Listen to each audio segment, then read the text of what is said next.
This is video 2 of chapter 5, where we are talking about the periodic table.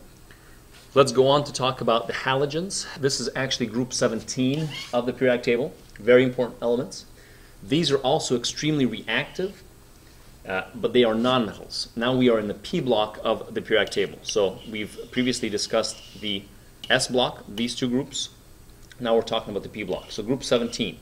Now, the reason why these are also extremely reactive, remember we said that the alkali metals on the left side are extremely reactive because they follow the noble gases. They're actually really close to the noble gases. They fit right here after the noble gases.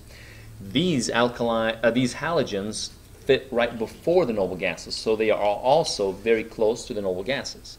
And that's why both of these groups are extremely reactive. They are so close to achieving a noble gas configuration, they're very desperate, you can say. So, and they also form a -1 ion. We'll take a look at why that's the case. For your visual pleasure, here you are seeing the element bromine, which is a red liquid, very pleasing to the eyes and very dangerous, very reactive. As you see, it's producing a lot of smoke and essentially it looks like you're in the pit of hell or something, or close to it, which you don't want to end up there. Here's a picture of a few of these. This is fluorine. Fluorine is a pale gas, pale brown gas maybe. This is chlorine, the element chlorine. Bromine, which is a red liquid, tough to see because it's very concentrated. You've got iodine, which is a solid, but it forms a very nice purple colored gas as it sublimes. Iodine actually sublimes.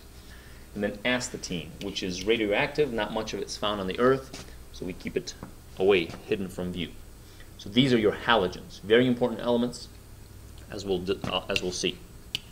Now let's discover two elements that really stand out above the rest of them, and these are the most common elements in the universe. So if someone were to ask you this question, what's the most common element in the universe? You should answer the element, the very first element on the periodic table, which is the element hydrogen. It is by far the most common element in the universe. It's the simplest element, containing only one proton, and it's the first one on the periodic table. So hydrogen wins. The second most common element is the second element, which is helium. So this lines up actually very nicely. Helium has 2 protons. Its mass is 4.0 because it's got 2 neutrons in the nucleus.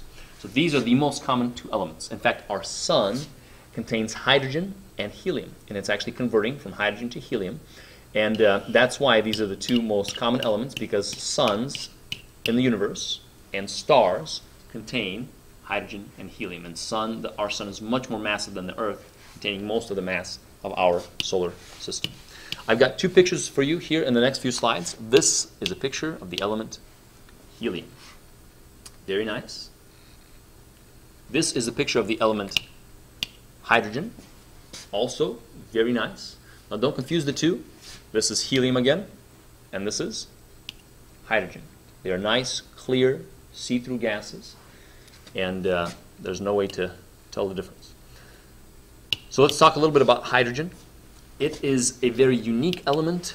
It has physical properties of gases and chemical properties of metals. It sits actually, hydrogen usually sits right here with the rest of the group 1 metals.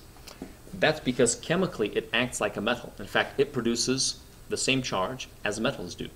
It dissolves in water and produces a charge, you can say.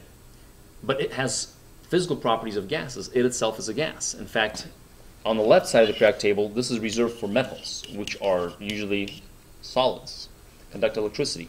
Hydrogen is not a solid. It does not conduct electricity, but it sits with the metals because it has the chemical properties of metals. So it's like a loner. It doesn't really belong anywhere. Sometimes they'll put them in the middle of the periodic table, just kind of showing you that it should be there and there. But more often than not, hydrogen is placed right with group 1 metals. Helium is usually placed, by the way, here with the noble gas group, because it is not a metal. It does not have properties of metals. It has properties of noble gases, namely, it's unreactive. A little more of the breakdown of the periodic table. The main group elements are the S and the P block. Remember, this here is the S block, 2 elements wide. The P block is 6 elements wide. So together these are called the main group elements. Very often you'll see this is called the 1A group, this is called the 2A group, and then this is called the 3A group. Even though really this is the 13th group, it's still called group 3A. This is 4A, 5A, on and on and on. This is 8A. If you count from the left to right, you'll see there are 18 groups in the periodic table, but these are the main groups, so we give them the letter A, and we count them from 1 to 8. And this, you can actually see, is called the octet rule. There are 8 elements that have similar properties. Well, not 8 elements. The octet rule means every 8th element is a similar property. So you can see the periodicity here, or the periodic nature of the table. Every 8th element is a noble gas, for example. So this number 8 is very, very important. As you'll see, it'll come up again when we study it. So if you take a look at the middle of the periodic table, then are called the transition metals. And transition, you can say we're transitioning from the S block to the P block. That's possibly why they call them the transition elements. And these are the ones that transition. So here are the famous chemicals like, or elements like copper. This is mercury, the only liquid metal. Here is famous gold, and this is titanium. Many metals in the D block actually look like this. They look silver, metallic. You can't really tell the difference between them visually. They roughly look the same. Some of them are colored, like copper and gold, and obviously mercury is a dead giveaway. It is a liquid at room temperature. The D block also houses their own set of noble metals, and these are the unreactive metals. Most notably among them is gold. Platinum's also there, palladium's there. Some of these, iridium, osmium, they are very unreactive, they're very stable. So you can see the pattern here. You can see there's a bunch of patterns that emerge from the periodic table. These are also called precious metals, and the reason they call them precious metals is because they're very expensive. And they're expensive not because they're noble, but because they are rare. That's why we call them precious. If gold wasn't as rare as it is, it wouldn't be as expensive. So the fact that they are rare makes them actually very expensive. They're hard to find on the earth. However, there's a separate group of metals that are called rare earth elements. And these are also pretty rare, also pretty expensive. And these are your F block elements, also called the lanthanides and the actinides. That being because the F block begins, you can say, with lanthanum on the periodic table and actinium for the second row, or the second period. These have very strange properties. A famous one is neodymium. Here's the element neodymium. And neodymium is used to make very strong magnets, extremely strong magnets. Here's a piece of artwork somebody constructed with little neodymium magnets on both sides that attract to each other. So a lot of this is actually used in technology, in computers, in cars, and advanced technology. In fact, most of these F block elements are found in today's hybrid technology. So for example, neodymium, praseodymium, dysprosium, terbium, all these fun to pronounce elements are found in our advanced technologies, like hybrid cars. Last thing we'll talk about is the radioactive elements. Radioactivity actually is pertinent whenever elements get very, very big, they become unstable. The nucleus begins to fall apart. So the elements with very high atomic numbers, beginning with element 84, polonium, are radioactive. So the two exceptions are technetium and promethium. They are higher up in the periodic table, not as heavy, but still radioactive. Here you're actually looking at a piece of plutonium, and this plutonium glows red. Now the plutonium glows red not because somebody heated it up, but because it's heating itself from within.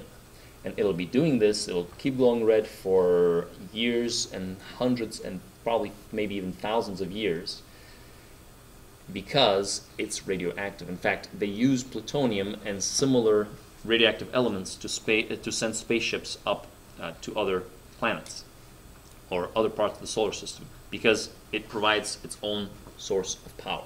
I don't really know how long this piece of plutonium will glow, but for a very long time. If they can make batteries out of radioactive elements, then you wouldn't have to recharge them ever. Problem is, they'll cause cancer. That's why probably we don't use them for our technology.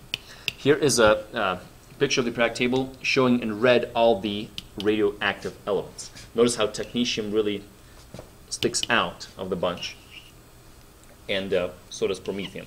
But most of them are actually down here in the heavy area. Down below, these elements become big enough where they can't sustain their own mass and they break apart. So this completes for us lesson 2 of chapter 5. Hopefully you have enjoyed it.